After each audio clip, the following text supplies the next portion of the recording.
Hello दोस्तों, स्वागत है आपका एग्जाम टाइम में। दोस्तों एमपीपीएससी मुख्य परीक्षा के ओल्ड क्वेश्चन पेपर हम यहाँ पर देख रहे हैं, जो कि हमने यहाँ पर सिस्टमेटिक तरीके से जमाए हुए हैं। हमने कल प्राचीन भारत देख लिया था, यानी कि प्राचीन भारत से किस किस प्रकार के क्वेश्चन पूछे गए हैं अभी तक 2014 से लेकर 2019 तक, तो उन्हें हमने यहाँ पर सिस्टमेटिक तरीके से जमाया है। अब हम यहाँ पर देख लेते हैं कि मध्यकालीन भारत से किस किस प्रकार के क्वेश्चन पूछे हैं, और थोड़ा सा हम यहाँ पर क्वेश्चन का विश्लेषण भी करेंगे, यानी समझने का प्रयास करेंगे कि हमें किस प्रकार से तैयार करना है और किस प्रकार से हम अपनी पढ़ाई करना है। तो हम यहाँ पर देख रहे हैं, देखिए हम इसे थोड़ा सा और बड़ा कर देते हैं। देखिए यहाँ पर हम देख रहे हैं मध्यकालीन भारत, यानी कि यूनिट नंबर 2 में अभी हमारा ये एड है मध्यकालीन भारत, जिसमें आप सभी को पता है कि मध्यकालीन भारत में इसमें लिखा है कि 11वीं से 18वीं शताब्दी तक भारत की सामाजिक, राजनीतिक, आर्थिक और सांस्कृतिक विशेषता आपको पढ़ना है, यानी कि प्रमुख शासक की आपको उपलब्धियां भी पढ़ना है, उसके बाद में इनकी ये अलग अलग विशेषताएं आपको यहाँ पर पढ़ना है। अब हम यहाँ पर देखने का प्रयास करेंगे कि 2014 से लेकर अभी तक कैसे कैसे क्वेश्चन आए हैं, 3 मार्कर के कैसे क्वेश्चन आएंगे और 5 मार्कर के कैसे आएंगे, 11 मार्कर के कैसे आएंगे, तो थोड़ा सा हम यहाँ पर समझने का प्रयास करते हैं। ठीक है दोस्तों, अब देखिए जैसे कि हम आपको बता रहे थे, कल हमने आपको बताया था कि ये पीडीएफ आप कैसे ले सकते हो। तो दोस्तों ये जो पीडीएफ है आप इस प्रकार से ले सकते हो। इस वीडियो के डिस्क्रिप्शन में आपको एक इंस्टा मोजो की लिंक दिखाई देगी, जहां पर लिखा होगा कि सभी नोट्स लेने के लिए इस लिंक पर क्लिक करें, तो वहां से आप इस पीडीएफ को ले सकते हैं। हमने बहुत ही मिनिमम इसका चार्ज रखा है 10 रुपये। ठीक है, तो अभी आने वाले हमारे जितने भी पेपर रहेंगे, हम पूरा पेपर, जैसे कि अभी ये पेपर 1 की पूरी पीडीएफ आपको 10 रुपये में मिलेगी, और आगे आने वाली जैसे कि पेपर 2 का भी हमने सिस्टमेटिक तरीके से जमाया है। जैसे कि आप सभी को पता होगा कि पहले जो मध्य प्रदेश के संदर्भ वाले जो फसल, कृषि, जोत वाले जो टॉपिक था वो पेपर 1 में ऐड था। अब वो जो क्वेश्चन है, मतलब कि वो टॉपिक है, वो पेपर 2 में ऐड हो चुका है। तो हमने क्या करा है कि सभी को सिस्टमेटिक तरीके से जमाया, यानी कि कुछ क्वेश्चन इधर के उधर हो गए हैं, यानी कि कुछ टॉपिक, तो हमने क्वेश्चन भी फिर वहीं पे लिखे हैं कि उस टॉपिक से रिलेटेड कौन सा क्वेश्चन है, तो वो वहाँ पर लिखा है। यानी कि इसमें हमारी काफ़ी यहाँ पर मेहनत लगी, हमने पहले सारे क्वेश्चनों को लिखा है, उसके बाद में यहाँ पर टाइप करवाया है। ठीक है, तो बाकी हम यहाँ पर अब देखते हैं कि मध्यकालीन भारत से किस किस प्रकार के क्वेश्चन पूछे गए हैं, और थोड़ा सा एनालिसिस करने का हम यहाँ पर प्रयास करेंगे।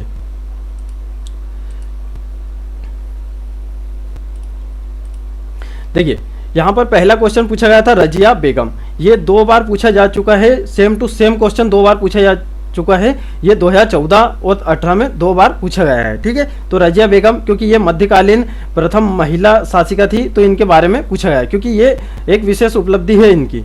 तो जो फेमस पर्सनालिटी होती है उनके बारे में ही हमेशा पूछा जाता है। यहाँ पर आपको एक भी व्यक्ति ऐसा देखने को नहीं मिलेगा कि कुछ भी पूछ लिया हो, यानी कि कभी 1-2 क्वेश्चन आउट ऑफ आ जाते हैं, बाकी जो फेमस चीज़ें होती है वहीं से क्वेश्चन पूछे जाते हैं। ये आपको यहाँ पर समझना होगा।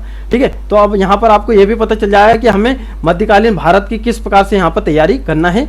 ठीक है, यूनिट 2 को किस प्रकार से कंप्लीट करना है। अब देखिए ये भक्ति आंदोलन, जो मध्यकालीन भक्ति आंदोलन हुए थे, जिसमें सुभद्रा कुमारी चौहान तो आधुनिक भारत में है, जिसमें मीराबाई, तुलसीदास, रैदास, सूरदास, इस प्रकार के यहाँ पर व्यक्ति आए थे। तो ये 2014 में ये पूछा गया है। अब हम बात करते हैं कि 2015 में पूछा गया था हल्दी घाटी का युद्ध। तो हल्दी घाटी का युद्ध, जैसे कि हमने आपको कल भी बताया था कि कोई भी युद्ध आता है तो आपको किस प्रकार से लिखना है। कोई भी युद्ध यदि आता है, वो कब हुआ, उसका सन है ना, उसकी पूरी तारीख लिखने की कोई आवश्यकता नहीं है, उसका जो सन है वो आपको लिख देना है, वो किसके मध्य हुआ है और उसका क्या परिणाम हुआ है। तो इस प्रकार से आपको ये क्वेश्चन डील करना है युद्ध वाले। उसके बाद में हरिहर प्रथम और बुक्का प्रथम। अब ये कौन थे? ये दक्षिण भारत से संबंधित थे। इन्होंने संगम वंश के ये शासक थे। ठीक है, विजयनगर साम्राज्य की स्थापना की थी। ये इसी प्रकार के 3 से 4 पॉइंट आपको यहाँ पर लिखना था। 2016 में पूछा गया था। अब यहाँ पर 2016 में ही पूछा गया था शेख मुहिउद्दीन चिश्ती। ठीक है, तो ये चिश्ती सिलसिला जो भारत में हुआ था, तो उसके कुछ जो प्रमुख व्यक्ति रहे थे उनके बारे में आपको पढ़ लेना है, क्योंकि व्यक्ति विशेष से यहाँ पर क्वेश्चन आते हैं। अब दोस्तों यहाँ पर 2016 में एक और क्वेश्चन पूछा गया था अकबरनामा।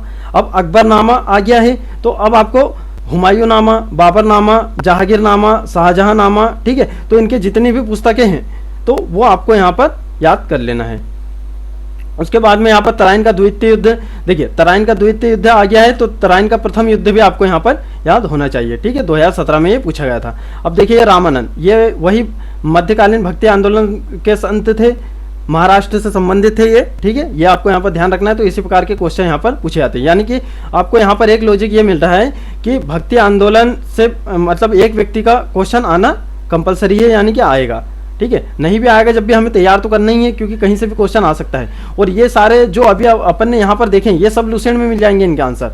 तो अब आप सोच सकते हो कि लुसेंट भी पढ़ना जरूरी है। तो देखिए, आपके ये फैक्ट वाइज भी आप वैसे ही पढ़ते हो कि अकबरनामा की रचना किसने की, क्या हुआ है ना, तराइन का द्वितीय युद्ध कब हुआ था, प्रथम युद्ध कब हुआ था, किन के मध्य हुआ था, क्या परिणाम हुआ था। तो आप जो प्रारंभिक परीक्षा में जो फैक्ट पढ़ते हो, तो वही फैक्ट आपको यहाँ पर भी काम में आएंगे। उसके बाद में यहाँ पर अल बरूनी के बारे में पूछा गया था। ठीक है, अल बरूनी मोहम्मद गजनवी के साथ आया था, उसके साथ में और भी आए थे, फारूकी, है ना। तो इस प्रकार के आपको तैयार करना है। अब इन्होंने कौन सी पुस्तक लिखी है उसके बारे में भी आपको 3 मार्क का तैयार करना है कि 3 लाइन आप क्या क्या लिखोगे, क्योंकि वहाँ पर एग्जाम में इतना सोचने का टाइम नहीं रहता है। ठीक है, सोचने का टाइम नहीं रहता है, तो आपको वहाँ पर फटाफट आंसर करना रहता है। तो ये आपको यहाँ पर ध्यान रखना है। ठीक है, अब रेहला भी किसी का एक ग्रंथ है, या आपको ध्यान होना चाहिए। और इसमें किस प्रकार के लिखने हैं पॉइंट, यानी कि किसका लिखा हुआ ग्रंथ है, इसमें उन्होंने क्या बताया है। ठीक है, इससे भारत के कौन से इतिहास की जानकारी मिलती है। तो ये होती है महत्वपूर्ण चीज़ें, यानी कि कोई भी क्वेश्चन पूछा जाता है उसके पीछे उनके कुछ उद्देश्य रहते हैं आयोग के, कि इस क्वेश्चन में हम क्या जानना चाह रहे हैं स्टूडेंट से। अब खिजर खां 2018 में पूछा गया था। तुलु वंश, ये भी 2018 में पूछा गया था। ये भी जो देखिए, अभी संगम काल का एक क्वेश्चन आया था, हरिहर प्रथम और बुक्का प्रथम। अब वहीं से दक्षिण भारत से एक और पूछ लिया, अभी संगम वंश से पूछा, अब तुलु वंश से पूछ लिया। ठीक है, तो आप संगम वंश भी आपको 3 मार्कर में तैयार कर लेना है। ठीक है, तो हम यहाँ पर आपको क्या है, थोड़ा सा यहाँ पर बताने का भी प्रयास कर रहे हैं कि किस प्रकार से क्वेश्चन आता है। नेक्स्ट है कि शहाबुद्दीन उमर, ये 2018 में पूछा गया था। अब देखिए 2019 के क्वेश्चन हम देखते हैं किस प्रकार के क्वेश्चन पूछे गए। तो इस अब जो 2019 में है, यहाँ पर थोड़ा सा मतलब कि जो डिफिकल्टी लेवल है वो थोड़ा सा बढ़ा दिया। देखिए पहले यहाँ पर देखिए कितने सिंपल क्वेश्चन आते थे, है ना। अब यहाँ पर अनवर ए सुहेली पूछा गया 2019 में, और उल गुलान ये पूछा गया 2019 में। ठीक है, तो हम यहाँ पर सिर्फ प्रश्नों की चर्चा कर रहे हैं और समझने का प्रयास कर रहे हैं कि प्रश्नों का जो स्तर है वो 2014 में कैसा था, 15 में कैसा था, 17 में कैसा है और अब कैसा है, और अब आने वाले समय में जो मेंस एग्जाम कंडक्ट होंगे तो उसमें कैसा होगा, है ना, कैसे कैसे क्वेश्चन यहाँ पर पूछे जाते हैं। अब 5 मार्क को हमने 6 मार्क भी लिखा है, क्योंकि पहले ये जो क्वेश्चन है वो 6 मार्क में आते थे, अब ये 5 मार्क में यहाँ पर आएंगे।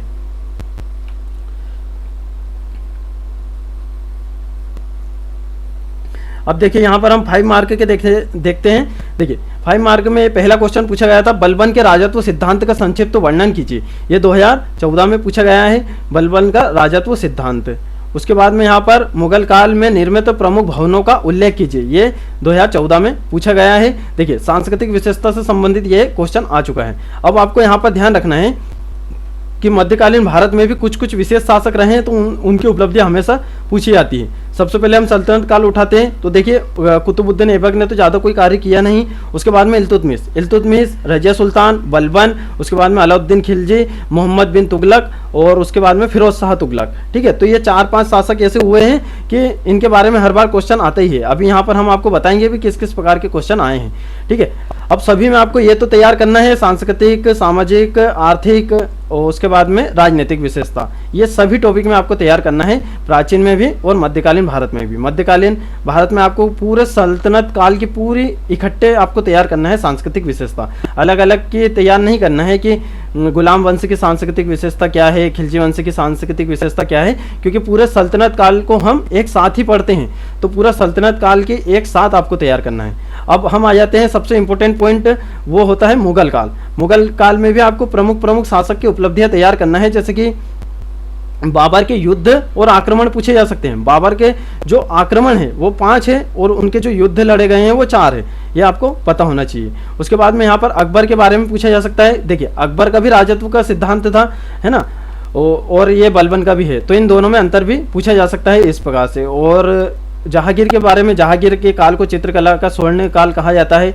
उसके बाद में शाहजहां को स्थापत्य कला का स्वर्ण काल कहा जाता है, और अकबर को साहित्य का, हिंदी साहित्य का स्वर्ण काल कहा जाता है। तो ये 3 प्रश्न और तैयार आपको करना है कि क्यों कहा जाता है, क्योंकि इसी कारण तो वो शासक जाने जाते हैं। उसके बाद में यहाँ पर देखिए नेक्स्ट है नूरजहां पर एक संक्षिप्त टिप्पणी लिखी है। अभी नूरजहां के बारे में 2019 में भी क्वेश्चन आ गया, यानी कि 2 बार क्वेश्चन आ गया नूरजहां के बारे में। नूरजहां पर एक संक्षिप्त टिप्पणी लिखी है, 2014 में पूछा गया था। हुमायूं की असफलता के कारणों का वर्णन कीजिए। देखिए हुमायूं जब असफल हुआ उसके बाद में तो शेरशाह सूरी आया था। अब शेरशाह सूरी के प्रशासनिक व्यवस्था बहुत ही शानदार तरीके की थी, यानी कि वो और ज़्यादा टाइम तक टिकते तो भारत को कहाँ से कहाँ वो ले जाते, क्योंकि उनकी जो कार्य करने की पद्धति थी वो सबसे अलग थी, है ना। तो हुमायूं असफल हुआ तब जाके शेरशाह सूरी आया। तो हुमायूं के असफलता के कारण वहाँ पर हमें ध्यान रखना है, क्योंकि इतिहास में कुछ जब नया अध्याय जब जुड़ता है तो वहाँ की विशेषता पूछी जाती है। जैसे कि अब हुमायूं असफल हुआ जब जाके शेरशाह सूरी आया। उसके बाद में यहाँ पर देखिए अष्टप्रधान पर टिप्पणी लिखी है, ठीक है। अष्टप्रधान पर टिप्पणी लिखी है, 2015 में आया है। ये शिवाजी के शासन से संबंधित है अष्टप्रधान। अब इसमें कौन कौन से वो रहे हैं प्रशासनिक व्यक्ति, तो वो आपको यहाँ पर इनका लिखना था। मुगलकालीन सैन्य व्यवस्था का संक्षिप्त विवरण दीजिए, ठीक है। तो मुगलकालीन सैन्य व्यवस्था के बारे में मनसबदारी यहाँ पर पता चलती थी। उसके बाद में और भी देखिए मुगल काल का भी आपको पूरा अलग अलग तैयार नहीं करना है कि अकबर के काल की सांस्कृतिक विशेषता क्या थी, तो जहांगीर के काल की सांस्कृतिक विशेषता क्या थी। पूरा मुगल काल के बारे में तैयार करना है कि पूरा मुगल काल के बारे में उसकी सांस्कृतिक, राजनीतिक, आर्थिक और धार्मिक और सामाजिक विशेषता, ठीक है। ये आपको यहाँ पर ध्यान रखना। और सल्तनत काल की पूरी अलग। हाँ, बाकी ये विशेष चीज़ें आपको तैयार करना है, जैसे कि अकबर की उपलब्धियाँ तैयार करना है। उसके बाद में अब अकबर के काल को हिंदी साहित्य का स्वर्णकाल क्यों कहा जाता है, ये क्वेश्चन एक तो बन ही सकता है। अभी तक ऐसे क्वेश्चन नहीं पूछे गए हैं, यूपीएससी में ऐसे क्वेश्चन पूछे जा चुके हैं, तो ये आपको तैयार करना है। जहांगीर के काल को चित्रकला का स्वर्णकाल क्यों कहा जाता है, और शाहजहां के काल को स्थापत्य कला का स्वर्णकाल क्यों कहा जाता है। तो ये 3 प्रश्न आपके ये तैयार होने चाहिए।